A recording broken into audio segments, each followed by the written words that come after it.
प्राचीन काल की बात है। एक बहुत ही धनी और महादानी व्यक्ति था जिसके घर में धन धान्य की कोई कमी नहीं थी, पर उसकी पत्नी बहुत कंजूस थी। वह किसी को कुछ नहीं देना चाहती थी।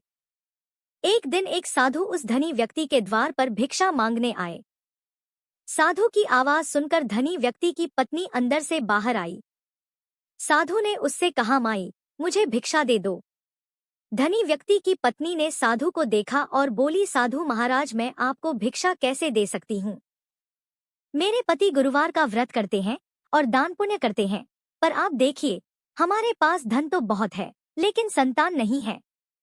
आप कुछ ऐसा उपाय बताएं जिससे मुझे पुत्र रत्न की प्राप्ति हो।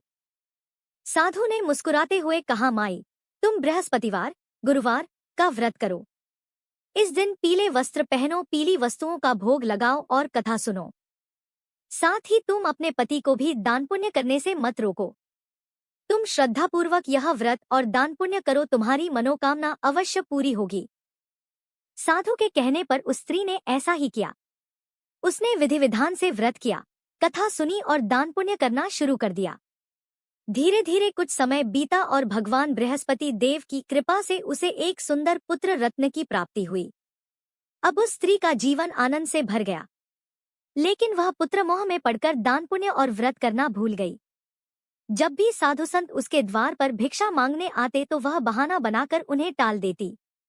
इस पर भगवान बृहस्पति देव क्रोधित हो गए और उन्होंने उस स्त्री को कष्ट देने का निर्णय लिया। उनकी कृपा हटते ही उस धनी व्यक्ति के घर पर गरीबी छा गई। उसका सारा धन नष्ट हो गया और वह व्यक्ति भी परदेश चला गया।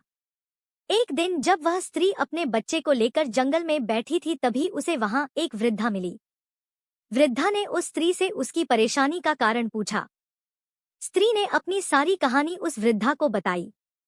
वृद्धा ने सब सुनकर कहा, बेटी, तुम बृहस्पतिवार का व्रत करना भूल गई हो। यह सब उसी का परिणाम है।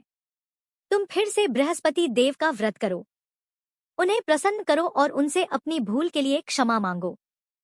स्त्री ने वृद्धा के कहे अनुसार फिर से गुरुवार का व्रत विधि विधान से करना शुरू किया। उसने पीले वस्त्र पहने, पीले फूल, चने की दाल और गुड़ से बृहस्पति देव की पूजा की, कथा सुनी और दान पुण्य किया।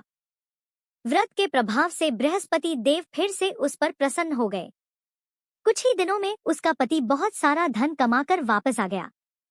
उनका घर फिर से धन धान्य से भर गया और उनका जीवन सुखमय हो गया।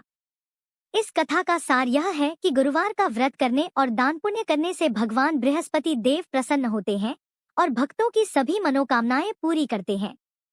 लेकिन व्रत करने